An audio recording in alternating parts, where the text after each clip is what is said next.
নমস্কার। কেমন আছো তোমরা সবাই? শ্রীকৃষ্ণ কীর্তনের আলোচনা মোটামুটি শেষের দিকে। আজ উপসংহার দিয়ে এই কাব্যের আলোচনা শেষ করব। তাহলে চলো আর দেরি না করে তাড়াতাড়ি শুরু করা যাক। বড়ু চণ্ডীদাস শ্রীকৃষ্ণ কীর্তন কাব্যে মৌলিক চরিত্রাঙ্কনের পরিচয় দিয়েছেন, যদিও পরে সে আদর্শ বিশেষ অনুসৃত হয়নি। চৈতন্য যুগে চৈতন্যদেবের প্রভাবে কৃষ্ণ ও রাধা চন্দ্রাবলীর চরিত্র আমূল বদলে গেছে। বৈষ্ণব পদাবলীতে রাধার প্রেম ধীরে ধীরে বিকশিত হয়নি। পদাবলী সাহিত্যে রাধার প্রেম দেহাতীত আত্মনিবেদনের ঘনীভূত নির্যাস। তিনি আজন্ম কৃষ্ণ বল্লভা, কৃষ্ণগত প্রাণা, কৃষ্ণের লাদিনী শক্তি। অপরদিকে বড়ু চণ্ডীদাসের রাধা নানা বিবর্তনের মধ্যে দিয়ে পূর্ণ চরিত্রে পরিণত হয়েছেন।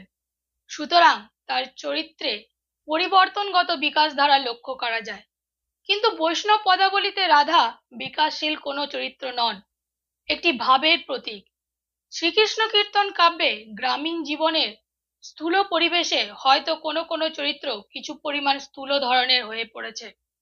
কোথাও বা গ্রাম্য অমার্জিত ভাব কাব্যের রসস্ফূর্তিতে বাধা দিয়েছে। তবু চরিত্রগুলি যে অধিকাংশ সময় জীবন্ত হয়ে উঠেছে তা অস্বীকার করা যায় না। এটি মধ্যযুগের বাংলা সাহিত্যে প্রথম মৌলিক আখ্যান কাব্য বলে কবি নিশ্চয়ই প্রশংসা দাবি করতে পারেন। এবারে আমরা বিশ্লেষণ করব শ্রীকৃষ্ণ কীর্তন কাব্যের স্বরূপ। শ্রীকৃষ্ণ কীর্তন কাব্যকে জয়দেবের গীতগোবিন্দের মতো গান ও সংলাপবহুল নাট্য লক্ষণাক্রান্ত কাব্য বলে স্বীকার করতে হবে। এটিকে একালে সহজে নাট্য কাব্য ও কাব্য নাট্য রূপ দেওয়া যেতে পারে। শ্রীকৃষ্ণ কীর্তনে ঝুমুরের লক্ষণ আছে। এ কাব্য শৃঙ্গার রসবহুল, যদিও কাব্যটি মূলত পয়া ত্রিপদী ছন্দে রচিত। অবশ্য কোনো কোনো স্থানে ঝুমুর ধরনের শিথিল ও চটুল বাকবিন্যাস লক্ষ্য করা যাবে। ঝুমুর সঙ্গীত মূলত লোকসঙ্গীতের এখতিয়ারভুক্ত, কিন্তু শ্রীকৃষ্ণ কীর্তনে নানা শাস্ত্রীয় রাগরাগিনীরও উল্লেখ আছে, যথা আহের রাগ, মালব রাগ, দেশাগ রাগ, মালবশ্রী রাগ, বসন্ত রাগ, গৌরী রাগ, গুর্জরী রাগ, বেলাবলী রাগ, রামগিরি রাগ, মল্লার রাগ, কেদার রাগ ইত্যাদি। সুতরাং শ্রীকৃষ্ণ কীর্তনকে পুরোপুরি ঝুমুর শ্রেণীর অন্তর্ভুক্ত করা যায় না।